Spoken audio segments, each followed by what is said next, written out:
Oh yeah, it's the weekend, and you know what that means. It's time for Pixels and Bits on the Overshield.com with your hosts, Corey, Manny, and Tommy. And now, broadcasting from planet Earth, it's time for Pixels and Bits.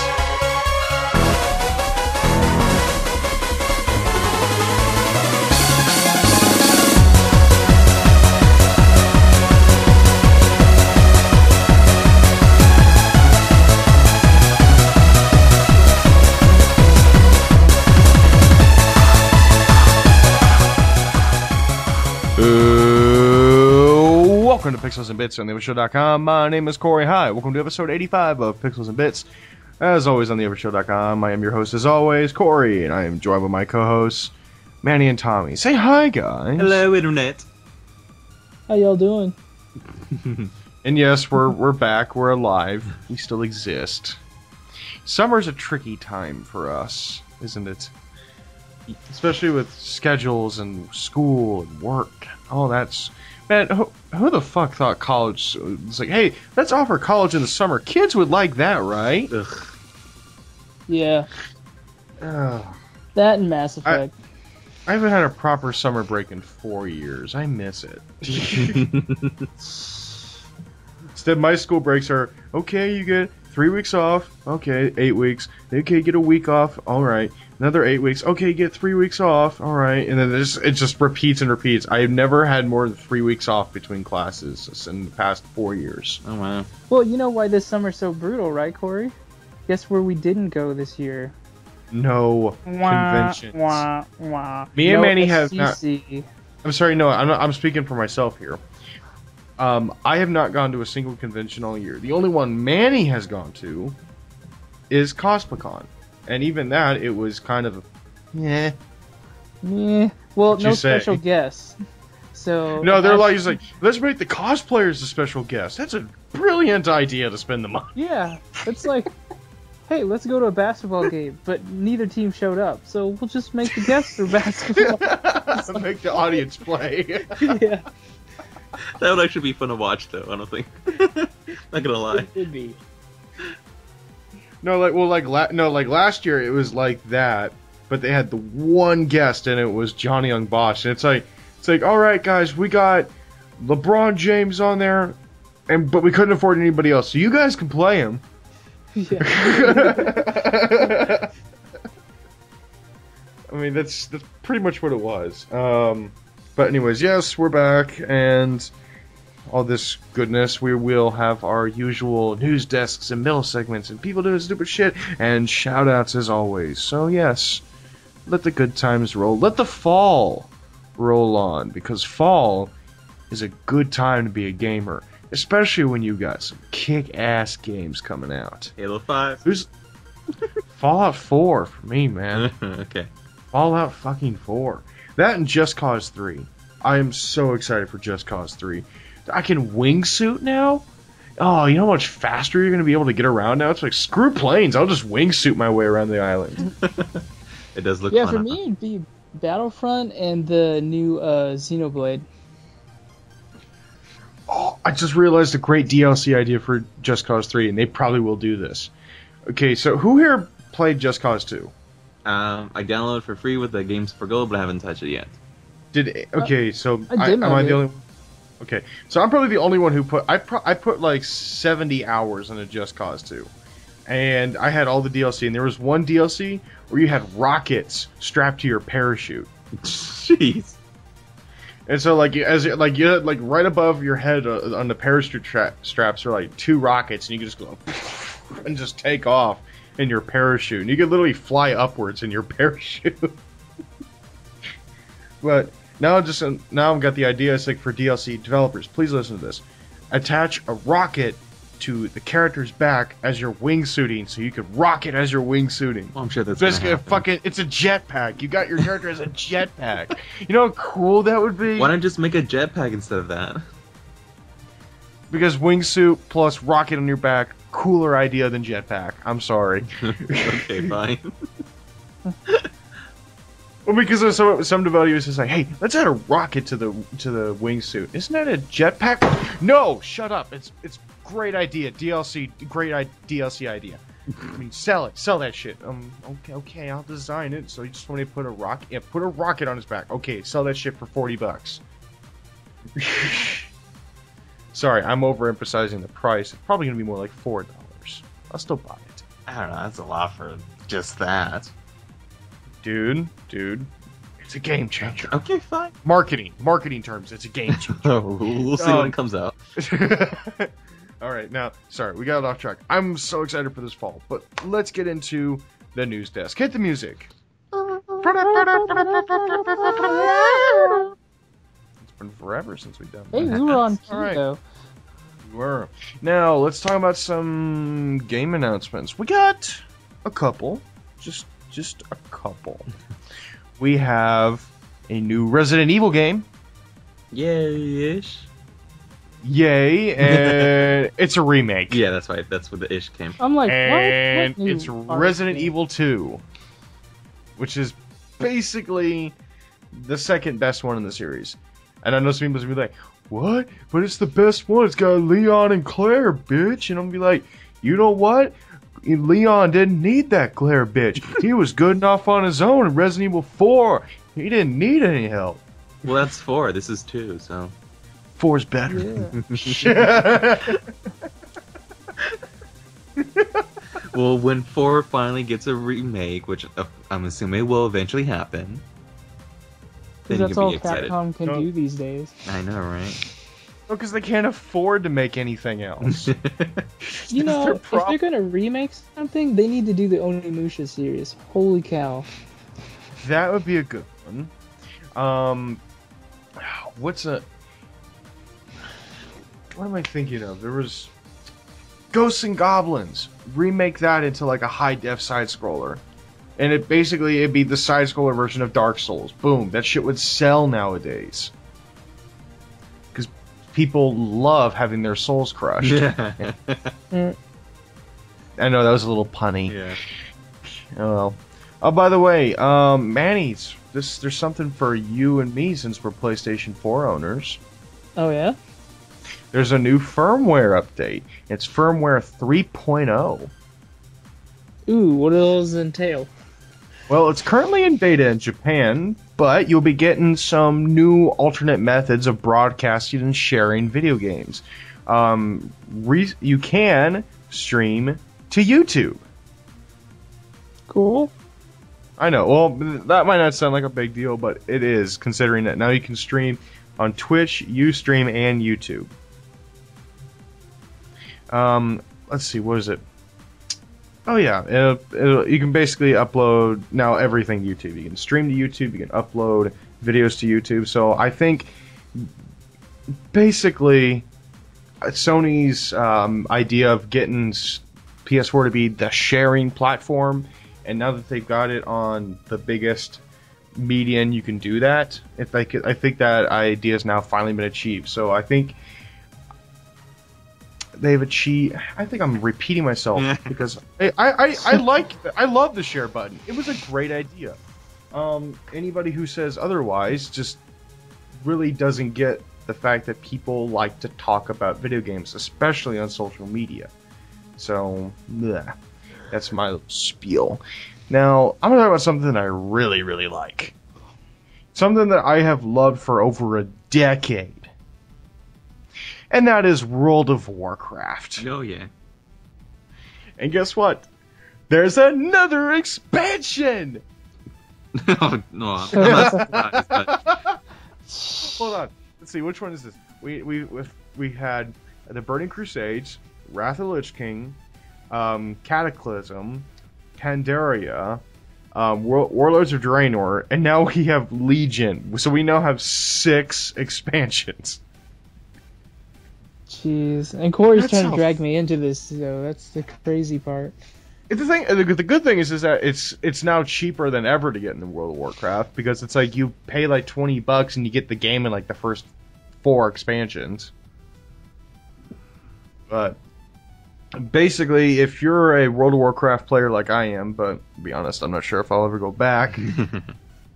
I mean, I love the shit out of this game, especially back in its heyday, but like around like right before Burning Crusade and right after that. That was when it was at its peak, and that was when I had the most fun with the game, because that's when the game forced you to role play. And now nobody does that, and it's kind of sad. I don't know.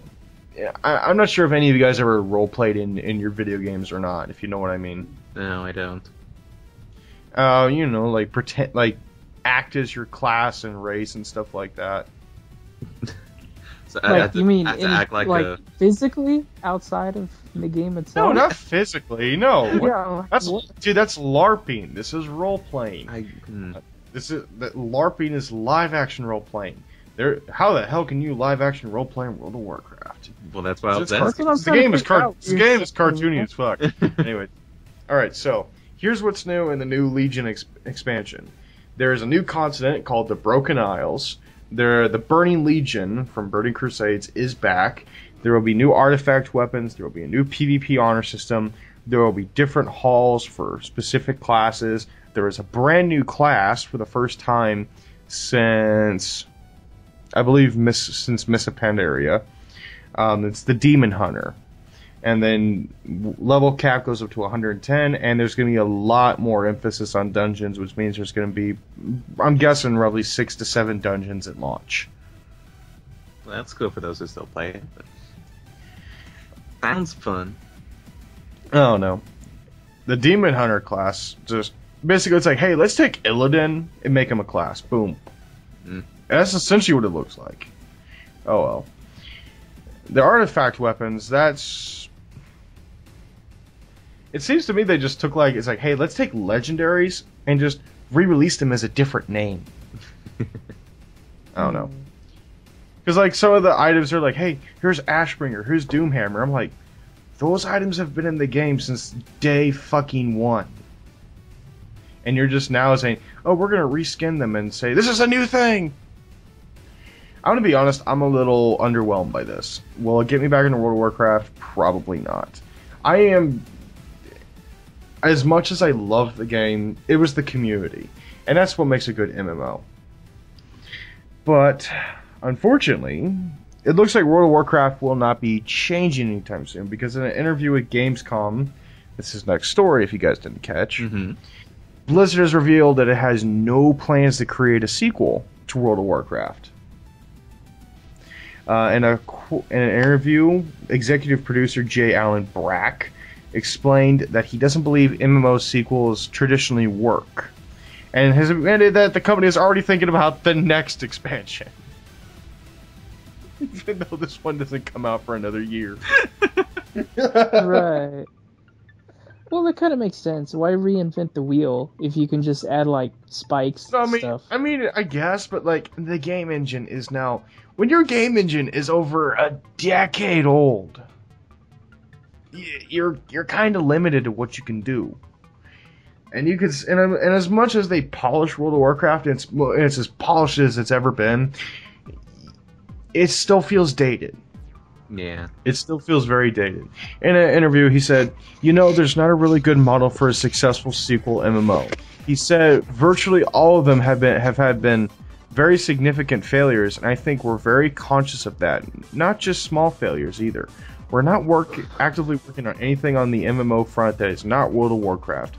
We're completely dedicated to the Warlords of Draenor expansion and now the Legion expansion. We're even thinking about the expansion after that. We're already talking about what comes next. So yeah. Oh. But there was another little interesting piece of information that was dropped at Gamescom. There might be another Warcraft strategy game. Oh, cool. Warcraft 4 might happen. Yeah. He says that, and it might happen once StarCraft 2 is done, which should finish sometime in the next year, because they're on the last expansion. In an interview, StarCraft 2 producer Tim Morton admitted that while the potential is certainly there for StarCraft 3, focusing on all new characters and everything, it's not the only option available to them. This isn't the end of StarCraft, but it's the end of this story for these characters. We don't have any specific plans, but I'll say that the universe has so much potential for more stories. Clearly, other stories could be told.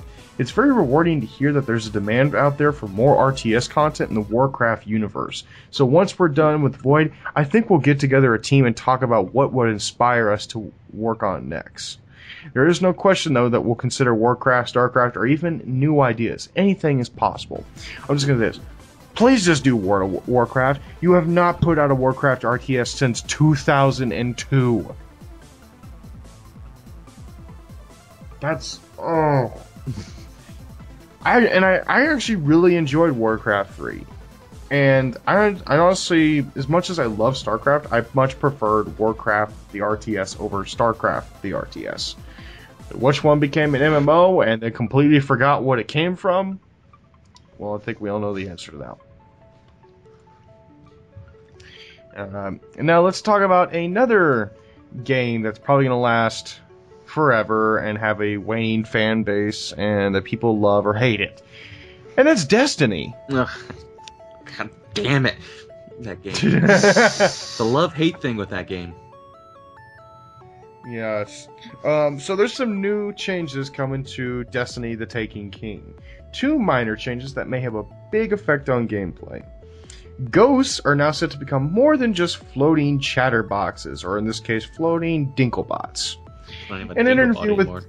No, it's not even the Dinklebot anymore. He's gone. It's now Nolan Northbot, so we have the Yeah. Northbots. Northbot. The Nolan bots. That doesn't work. No, it doesn't. I like Dinklebot. Just like everybody's like, hold on, I'm gonna whip out my dinklage. Yeah. Stop dinkling around. So, man, what you doing over there? I don't know, man. He's dinkling with the computer. We could go on for days with that, but like I said, ghosts are now set to become more than just floating chatterboxes. In an interview with Game Informer, the magazine revealed that players will be able to change the shell of their ghosts. Which, I'm sorry, but I actually noticed that in the very beginning when you could go down in the menu and you could select different ghosts. Yeah. But that was never there, and I was just always wondering, I'm just like, where is this feature? Same You obviously here. put it here. Yeah. Yeah. Finally, within a year of the game's release, we're finally getting that. I love how we're getting the game by piecemeal. Ugh. And what we get is actually good. It's like one of those things where you get really annoyed that you're having to pay more for something that you already expected. Yeah. Well, not But just it's that, so it's good that already there. That's the worst Yeah. part. But he says it's not just an aesthetic change. Each shell found throughout the world comes with different stat boosters and increases the player's light level. Certain shells even go so far to offer unique perks, such as increasing glimmer found or help with farming materials. Another change coming is everybody's favorite traveling salesman, Xur. A new type of item will be available in the Taken King called the 3 of Coins, which players can purchase to boost their chances of getting an exotic drop the next time they challenge a boss. So, yeah, those are 2 little minor changes. Oh, by the way, light levels are mostly going away, and it's gonna be replaced with experience. Okay. That's Which a I am hell of super a lot happy. better. Yeah, No, that's a hell of a lot better because the light level thing was stupid. it really was. It was one of those things where I love it where they're like, it's like after level 20, Destiny is a completely different game. I'm like, yeah, completely different that you have to farm for fucking gear. I know. Yeah, it sucks balls. And it's so random. Ugh. Hate it. No, whoever thought the RNG loot system was a good idea needs to have their ball shot because that was stupid. It wouldn't work in Diablo, it wouldn't work in Borderlands, and it certainly doesn't work in Destiny. Just random loot. I fucking hate that. Especially when I came off a Crucible today and I got MVP 2 matches in a row, and guess what I got? Fucking nothing. Ugh. I got nothing. Well, all my comrades who did way worse than me got like strange coins and legendaries, and I was so pissed. After 2 matches, I was just like, you know what? Fuck it, I'm done. Why do that to yourself, man? I don't know. But if you are playing Destiny this weekend, I might recommend that you stop by the merchant Zur, because he has a very interesting item. If you play Destiny, you know that some people have one of the most overpowered rocket launchers in the game, and you know what I'm talking about. Goliath Horn, which is a rocket launcher that has a double rocket magazine, and after you shoot, and if you level it up, after you shoot a rocket, it then launches another cluster of mini bombs that track an enemy and then explode afterwards. So basically, you fire 2 bombs with the same shot. That's cool. Yeah. Well, guess what? You can buy it now from Zur. Which before you had to farm the shit out of strikes to get it. Or even raids. Now you can have it for only 17 strange coins. If you don't have 17 strange coins, you're kind of shit out of luck because you only get them drip feed. So sorry. Now, moving on to Bethesda. Bethesda. I can't wait for Fallout 4. I really can't wait. That's going to be awesome. But before we talk about Fallout 4, some people are wondering, oh man, I love Elder Scrolls Online. I've played the fuck out of Skyrim. Hey, when's Elder Scrolls 6 coming? Well, don't hold your breath anytime soon. Because, according to Bethesda's VP of Marketing, Pete Hines, he says that the company is focusing everything on Fallout 4, with it looking like a very long time before the team even talks about what its next project will be. So, and here's the thing. That doesn't mean like, oh, it'll be 3 years. No, it'll probably be like 5 years till you see, or closer to that before you see Elder Scrolls 6. Because not only are they focusing on Fallout 4, but they have to probably follow up for another year with the DLC. And so, and nowadays, let's see, what did it take to make Fallout 4? Like 4 or 5 years? Probably, yeah. So, yeah. So, and with games getting more and more complex, and they're gonna have to make the world even bigger, I'm gonna say this: we probably won't get Elder Scrolls 6 until 2019, 2020. That's fine. I still gotta play Skyrim, so that's gonna. Yeah, they're gonna be like, it's like we're gonna launch Elder Scrolls 6 on 2/20/2020, and I'm like, okay, because they're gonna try their whole little 11/11/11 launch, bitch, stupid. Seriously, that was like, I thought that was one of the funniest marketing things in the world, where it's just like, we're launching on 11/11/11. I'm like, okay, that's kind of neat in terms of selling a release date to gamers, and I was really surprised that nobody else did that. Not even Call of Duty did that. I was so surprised that Activision didn't. Well, they did the other time, like 11, 12, 13 with the other, whatever. Yeah, with was it Ghost? Yes, it was Ghost. Was it? I don't know. It was Ghost, and Ghost was shitty. Yeah. Ghost was very shitty. But let's talk about Fallout 4. Now, as shown at E3, Fallout 4 has a very dense crafting system. But are you looking at that and you're like, well, I just like shooting things in the story. I mean, I'm not really an RPG guy, and, well, you probably shouldn't be playing Fallout to begin with, but I really like Fallout. I'm like, well, good news for you. You can beat Fallout 4 without ever touching the crafting system. Okay, cool. Yes, according to Pete Hines again. It's a completely optional freeform thing you can do, if that's what you want to do. If you don't care about that and you just want to play quests and play side quests and finish the main quest and that sort of thing, then you can just ignore all the crafting, or do as much or as little as you want. He has stressed, however, that there are benefits to crafting. However, building a village might encourage merchants to set up shop, for example. There is a benefit to it, but again, it doesn't prevent you from progressing through the game. I'm still excited for Fallout 4. So, for those who are worried that, like, oh, Fallout's going to be even more RPG and I'm not a fan of crafting and stuff like that, well, guess what? If you're a casual guy, you can skip that shit in Fallout. Awesome. Yeah. That's me right there. Yep. Now, let's talk about something a little odd. Who here remembers Twitch Plays Pokemon? Yeah, I do. Oh my goodness. Yeah, that was one of the weirdest little episodes on the internet. Well, guess what? They're gonna do a similar experiment, but instead of adventuring across Kanto, they're going to try and beat Dark Souls. Oh, Wow. no, that's not. They're not gonna finish that. It's never gonna. No, it's. They're never gonna beat it. Because like when it gets to the boss, all the trolls are gonna log into Twitch and make the characters die, and everybody be like, "Fuck!" So, I mean, like, if you don't know what I'm talking about in terms of what Twitch plays is, what it is that someone has a program where they have the game be controlled by the inputs of what's put in chat on Twitch. So the people watching what's going on Twitch that they're commenting in the chat can control the game through their chat. Now this works brilliantly in a turn-based game like Pokemon, even though it took them 16 days to do it. But when you got an action-adventure game like, that's very misleading. An action RPG that's as hard as hell, like Dark Souls, I just don't think this is gonna work. I think this will take like 5 months and it still won't be done. Dude, it's gonna take him 2 weeks just to settle on a class.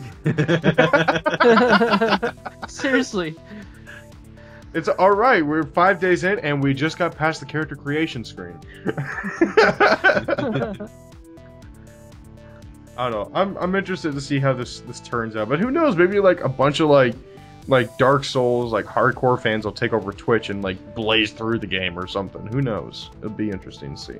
Now, we're going to talk about, this is going to tie into our middle segment a little bit, but let's talk about, as our final news story, let's talk about Guillermo del Toro and how he was working with Hideo Kojima. As you all know, Kojima is leaving Konami, which means Konami is shitting on everything that he had anything to do with, such as Silent Hills and Metal Gear Solid. And Del Toro was attached to Silent Hills, and because of this, he's leaving the project. Well, Del Toro has announced in an interview with Shack News, great name, he has revealed that after 2 forays into video gaming that ended in disaster, he vows to never work on a video game ever again. I don't blame him. No, and I really don't blame him.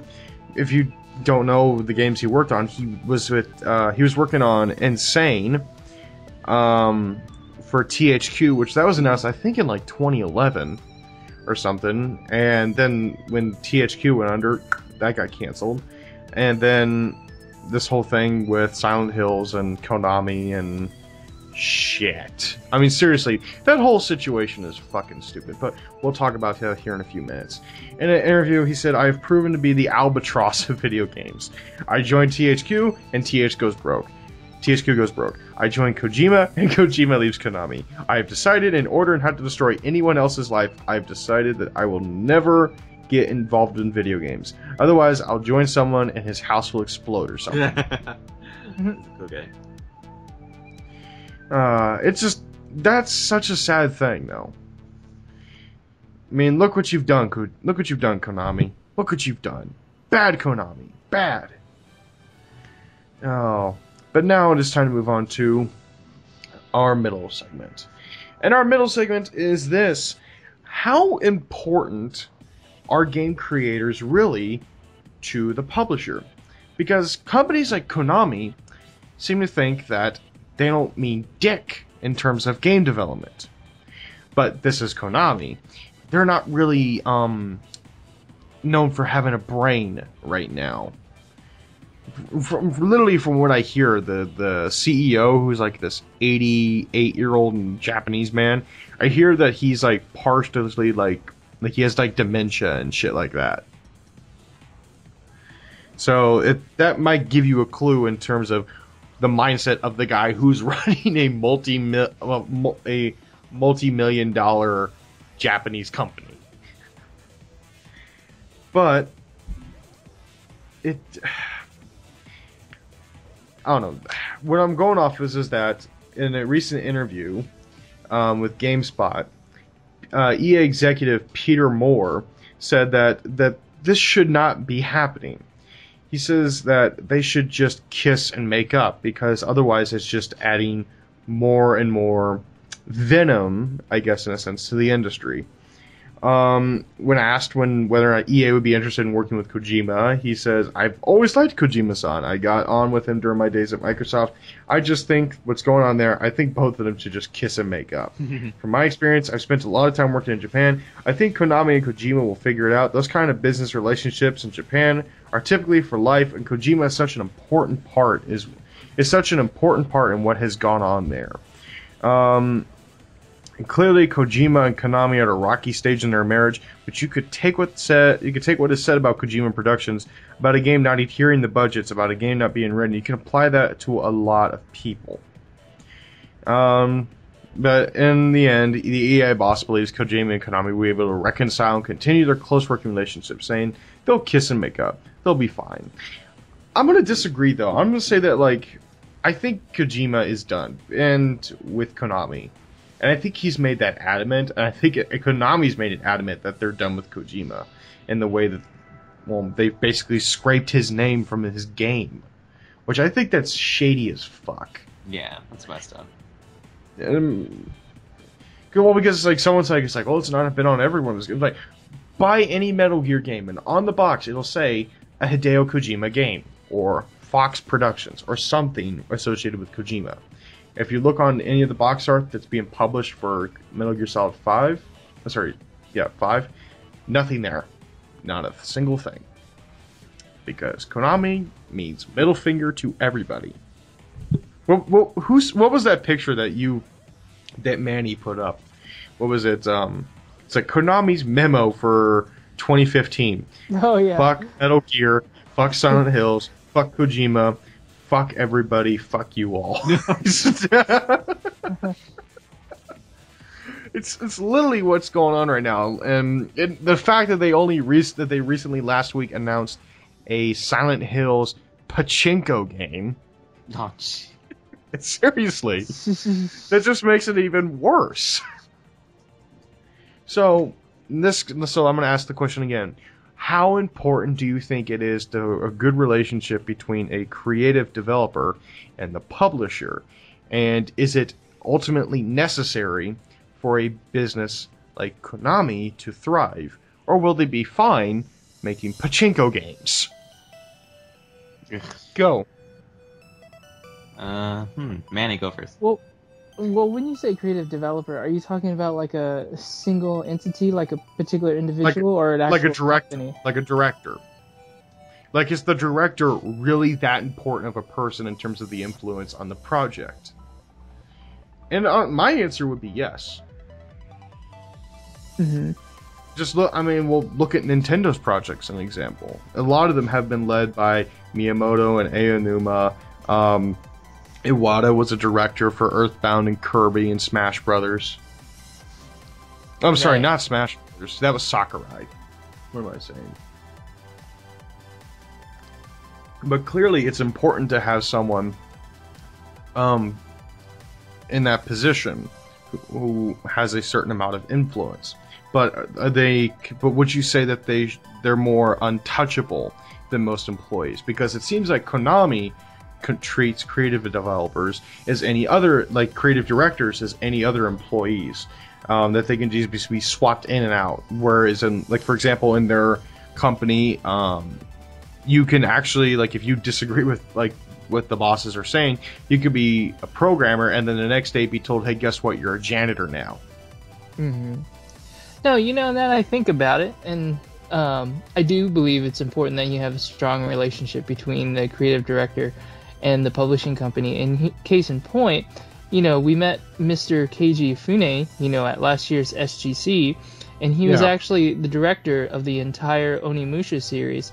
And what really sprung the first Onimusha to be popular was that by his choice, they chose that the main character's face looked a lot like this famous Japanese actor, Takeshi Kaneshiro. And by doing that, they were able to lure in that Asian audience being like, oh, we know this guy. Like, we see him, we like his work, and now he's in our video game, so now we're going to buy it because we want to support, who he is in this industry.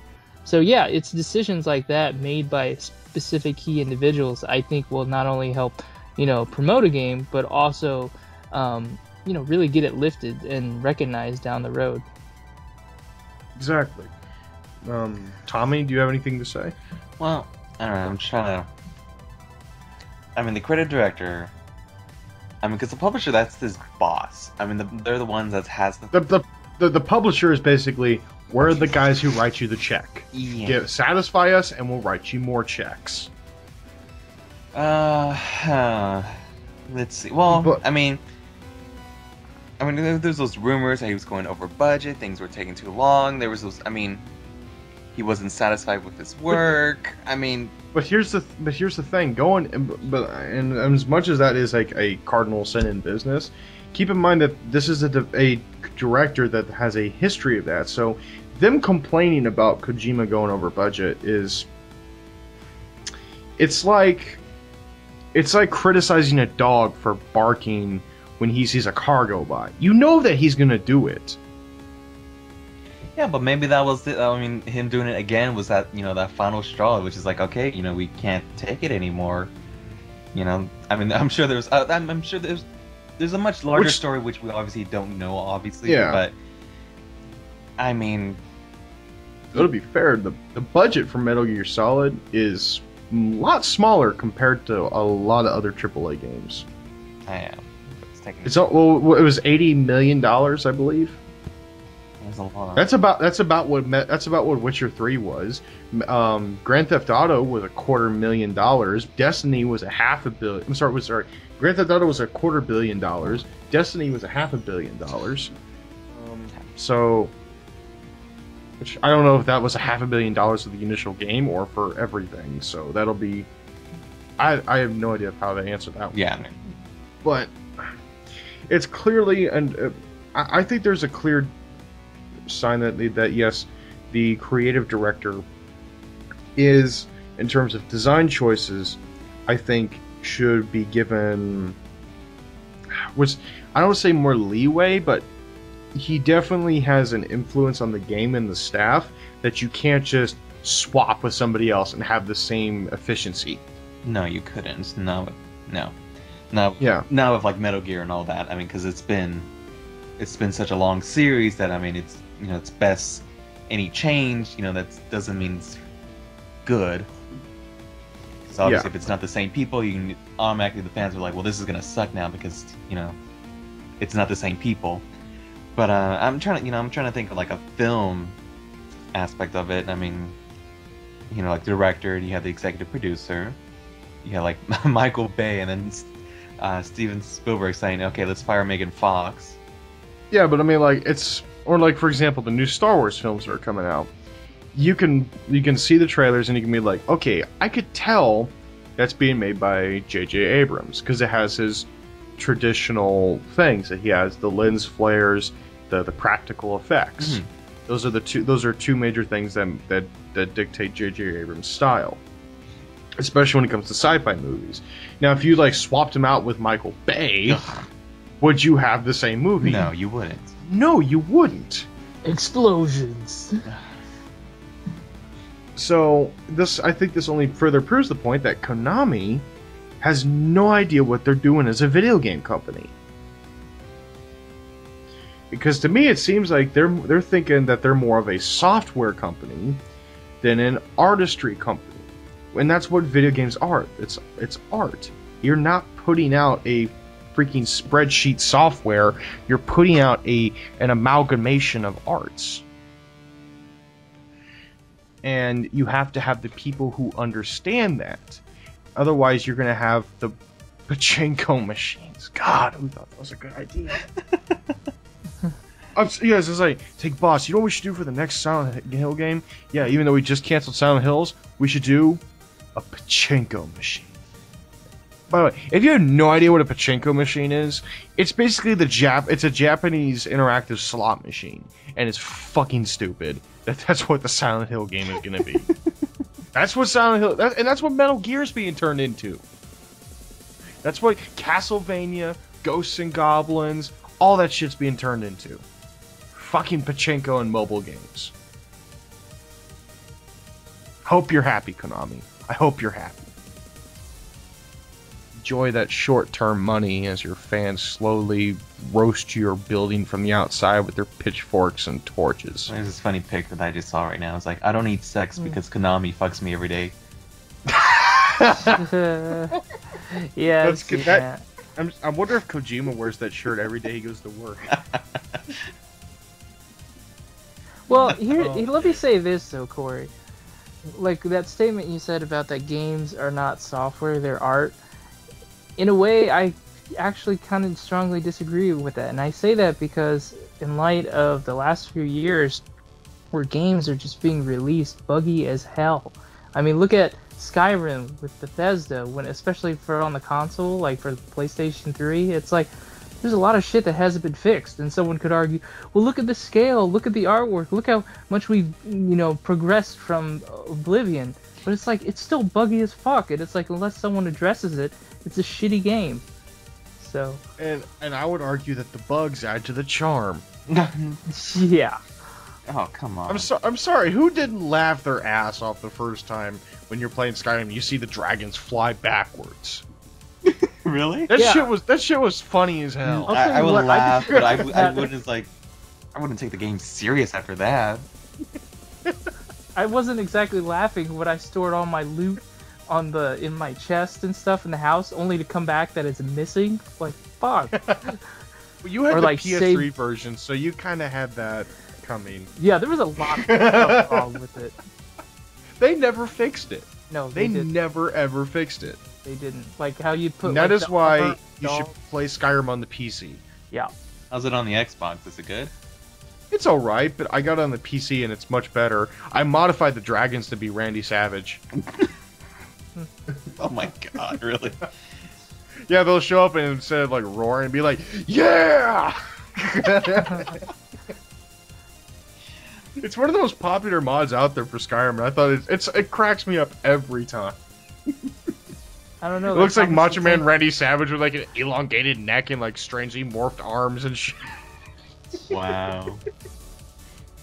And like as you like hear the dragons approach and hear them like, oh, Macho Man's coming. I'm looking for this video now. I gotta see a video of this. Another one is where like the dragons are replaced from the trains from Thomas the Tank Engine. Yeah. That I did see. I think you sent me that video. That's one of the most disturbing things in the world. Choo choo, motherfucker. Oh, well, that is the end of the middle segment. We're done. Time to move on to our, my favorite segment, your favorite segment, everybody in the world's favorite segment. It is time for people doing stupid shit. Hit the music.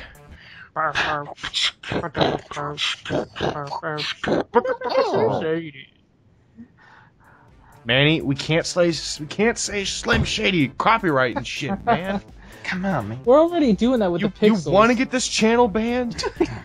We're already doing it with the title of this broadcast. It's called Pixels and Bits.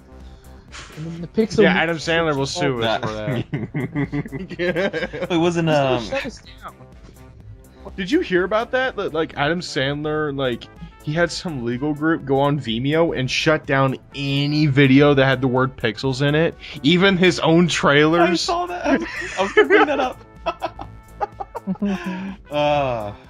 Yeah. So this obviously we're not that big. We're not, Oh, thank God we're not on Vimeo then. I know. Yeah, we wouldn't be on Vimeo. That's the point. I know. Anyways. Yeah. So, if you were arrested for the crime, would you do it? Would you do the same thing again that you got arrested for? Like, Depends how much fun I had during the first time. That's kind of like that question, is it weird that it feels good? I don't know. I don't know. Well, I guess this story relates to more of Corey's comment because, of course, if you can guess the state. Come on, guess the state. It's what? Guess the state. I'm gonna guess Florida. Florida, America's foreskin. Okay, anyway, a Florida man was arrested twice in 2 weeks for joyriding on the jail lawn. Joyriding on the jail lawn. Yeah. I'm confused. Was he like a regular civilian or an inmate? I don't know. He was an inmate, I'm guessing, right? Well, he was a regular person first. Then he got arrested for. Well, let me read the story. And it was a Florida man was behind bars for a second time in the past 2 weeks for the same crime, driving a vehicle on the lawn of the Hernando County Detention Center. So yeah, It's just like drive through the fence or something and then get onto the field. I guess. Damn, Sony must have been drunk. Damn. Let's see. Do it twice. Be like, no, it's like that scene from Matrix. He does it again. Whoa. It was so much fun that he had to do it twice. Oh God. Hey Corey. I've seen that. Huh? Hey Corey. Those tires better Yeah. not have cleats. Oh shit. Oh my God. For those who don't get it, me and Manny, we go out to our local park to go play soccer sometimes, and it's grass. It's natural grass, and then sometimes every now and then we'll have some worker or whatever yell at us, be like, "You guys wearing cleats?" We just lie and be like, "No." Well, Actually, no. You answered for me. Yeah, And you it's said- funny. I was telling the truth. I was like, no, I'm not wearing cleats, but I totally forgot Yeah. about Corey. Yeah, and I was the one actually wearing cleats. And then we just start joking. It's like, hey, does that bag have cleats? Does your car have cleats? Yeah, because people park on the field, which is totally stupid. But yeah. I swear, it's like the same, like, soccer enraged soccer mom or soccer lady, whatever. I don't know. I don't even think she's a Same. real park ranger. I think she just kind of rolls up in a white SUV. She's like one of those people that like takes like neighborhood watch too damn seriously. Yeah, 'Cause that's all she has in life. yeah. Are you guys wearing cleats? I'm like, well, yeah, it's a fucking soccer field. What? Yeah. What's your second story, Tom? Yeah. Okay, so a man decides to mess with a mother bear and cubs by dressing up as a bear. I heard about this. Oh my god. I saw this. I saw the headline to this earlier. Yeah, so this takes place in Alaska. Authorities want to talk to a man who donned a fairly realistic bear costume, both head and all, and wore when harassing a mother bear and 2 cubs trying to feed on pink salmon in an Alaskan river. The incident happened on Monday. Let's see. Yeah, so a crowd has gathered, to see this, and this guy dressed up as a bear costume came and harassed, I guess, the mother bear and 2 cubs, which is pretty stupid because that could go south very fast. And did it go south very fast? No, it did not. Oh, damn it! Obviously, because Then we they could- want to then look we for could- this then- guy. Good. I was wanting to do a Darwin segment. Darwin. Who doesn't love the Darwin Awards? Ugh. Sorry. Continue. Well, apparently it's not the first time, so they're looking for this man. I guess he's done it in the past. Oh, he hasn't been caught yet. He hasn't been caught yet. Maybe it was like mission success. Like he convinced him. I don't know. Yeah, so I guess he. It's like week 2. They haven't realized I'm not one of them. Yeah. So I guess when they try to catch him, he drove off without even removing the costume.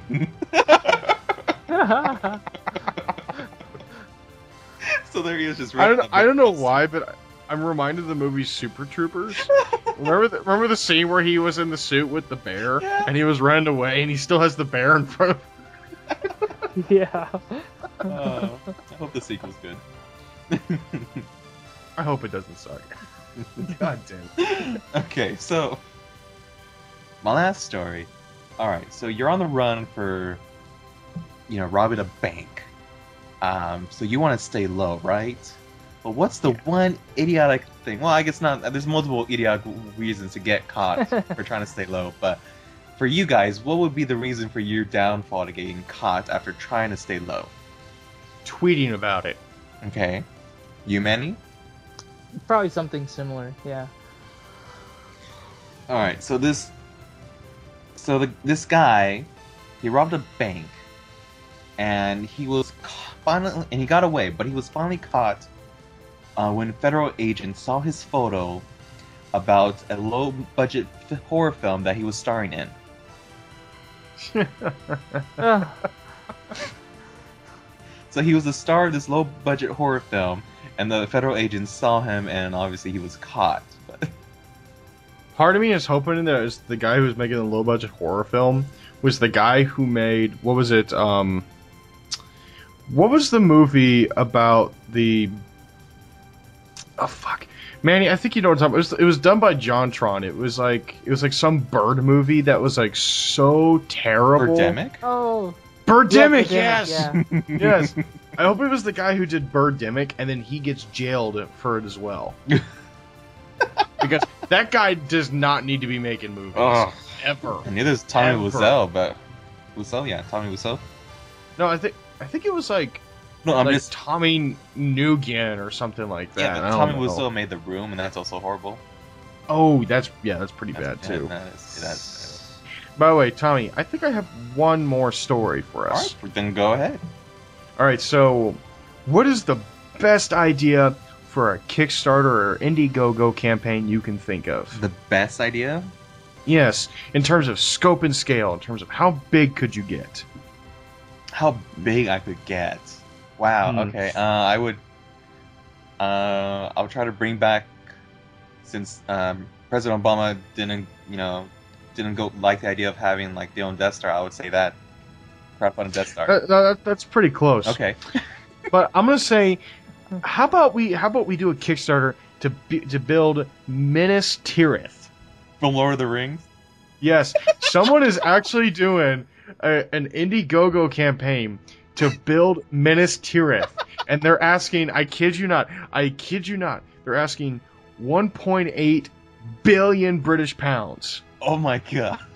Yeah, I remember sharing that with you guys this week. Yeah. I mean, that could be stupid, but that could be the greatest thing I've heard. It's I mean, wild. it was just like, I love this. It's like, let us break it down for you. Please only donate within your means and in the knowledge that this project is a lighthearted venture with virtually no chance of succeeding. You really said that? Yes. What makes In you order to, succeed? I know. In order to realize this amazing dream, we have estimated a required budget to be in the region of 1.85 billion Ugh. British dollars. The vast majority of this expense would cover the building cost: 15 million for the land, 188 million for the labor, and 1.4 billion for the material. The remainder of the money will be invested in maintenance and public services until the year 2053. Oh my god. We would commence work on Minas Tirith by the end of 2016 and complete the project by the end of 2023.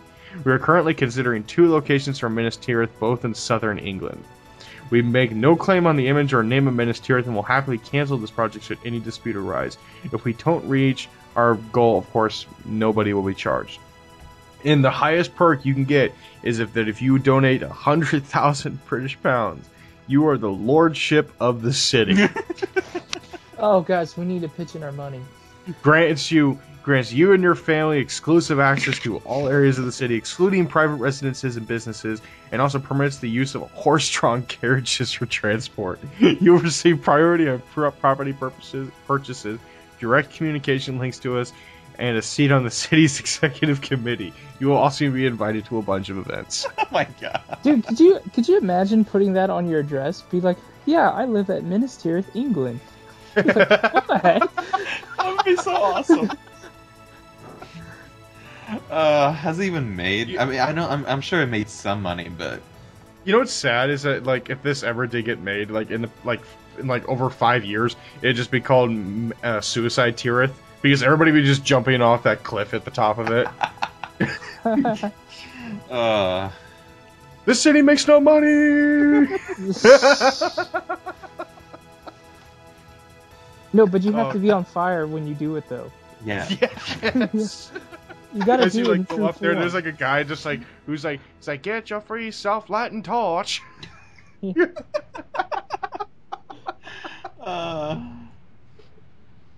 Oh god.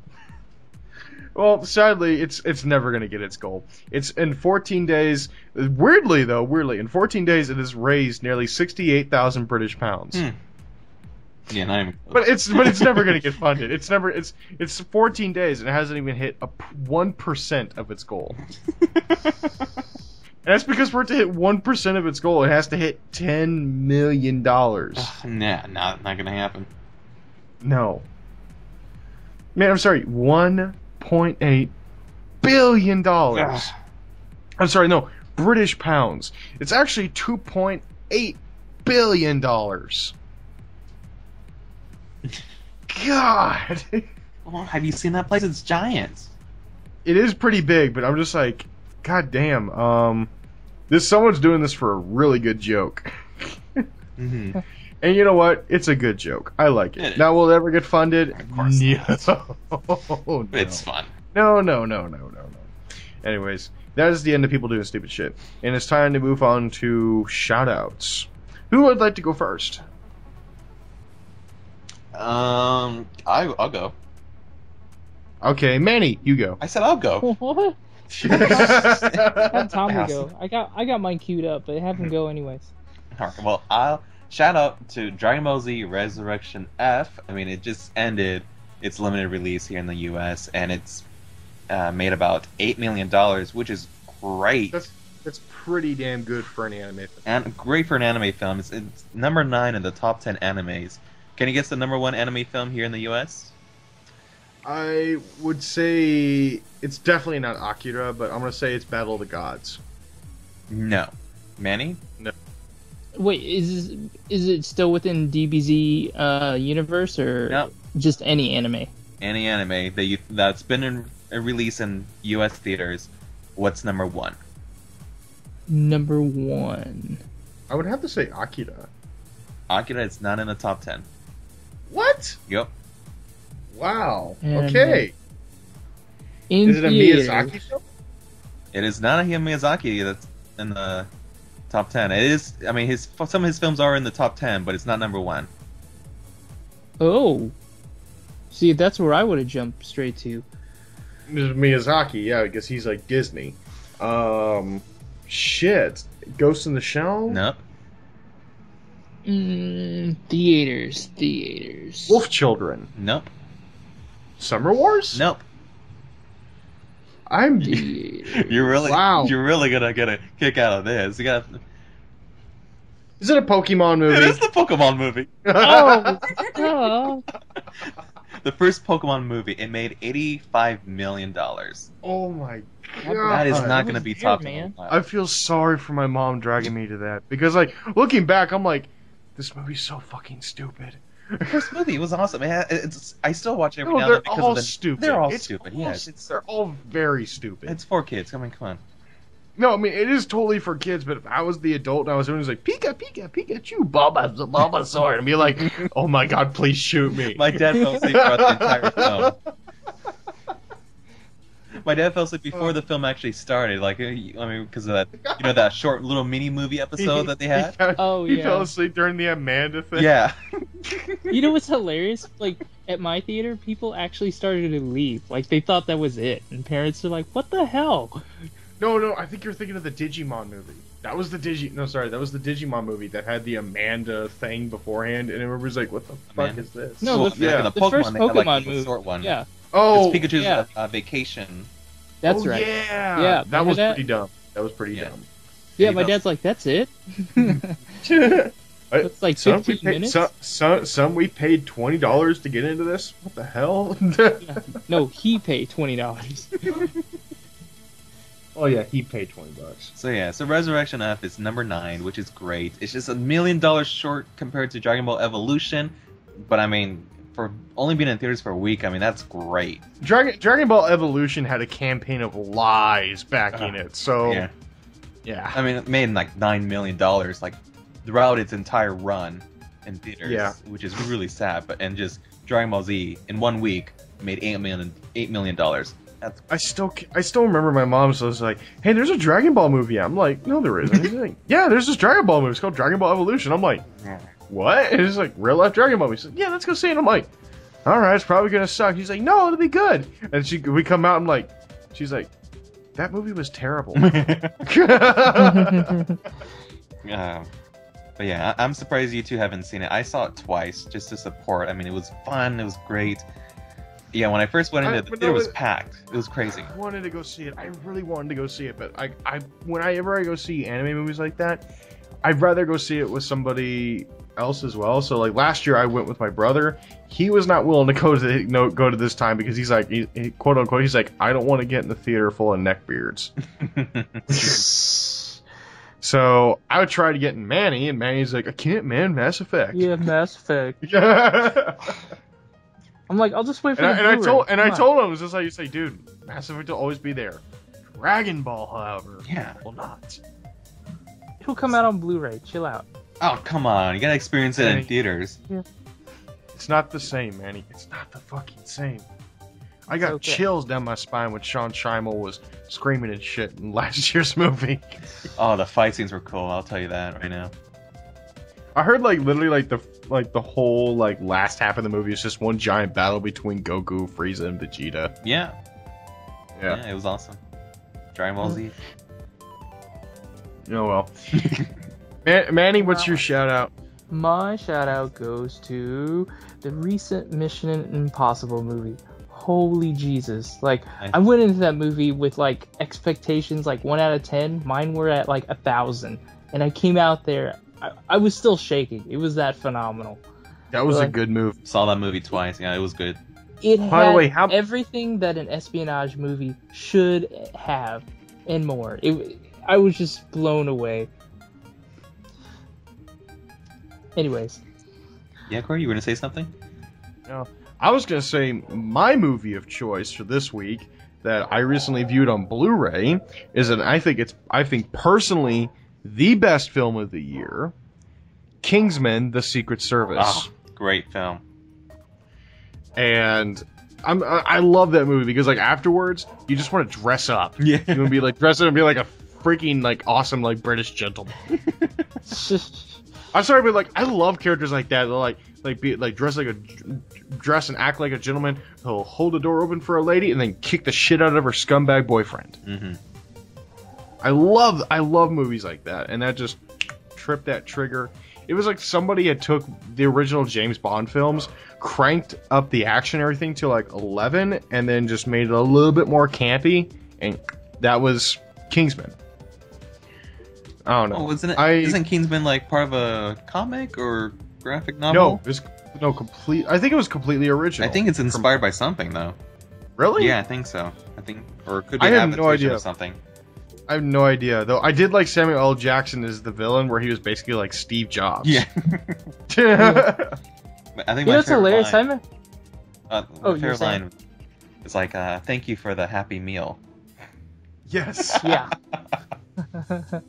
No, I love it where he has the lisp and he's like, you know what? Sometimes I can't understand you people. You don't talk so funny. Yeah. That's a great line too. Or they're like talking about it's just like he's like, oh, when I was a kid, I wanted to be a gentleman's spy. It's just like, oh, I always wanted to be the villain. It's like, well, too bad that we both had to grow up. I love that line. Movies that realize that they also might be movies. Yeah. Yeah.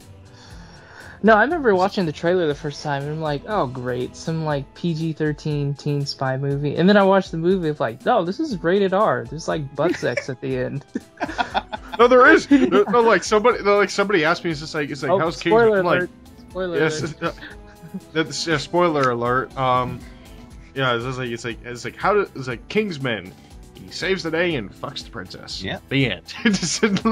Literally, that's how it ends. That's how it ends. That's how every movie should end.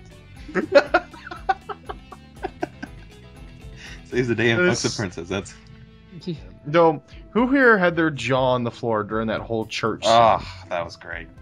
And I was loving it's just like, oh my god, Colin Firth just stabbed that guy in the eye. Holy shit. I think that was the moment I realized this is R. This is not PG-13. Yeah. No, I realized it was R the moment I saw that guy get split in half in front of Mark Hamill. Yeah, that's the very beginning. Oh, another spoiler. Oh, yeah, Mark Hamill's in it.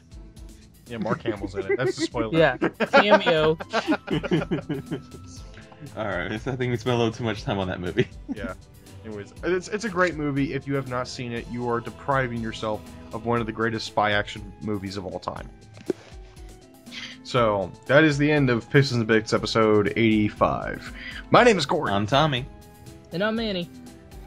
We'll see you all next week, folks. Hopefully. Most likely. Probably. See ya.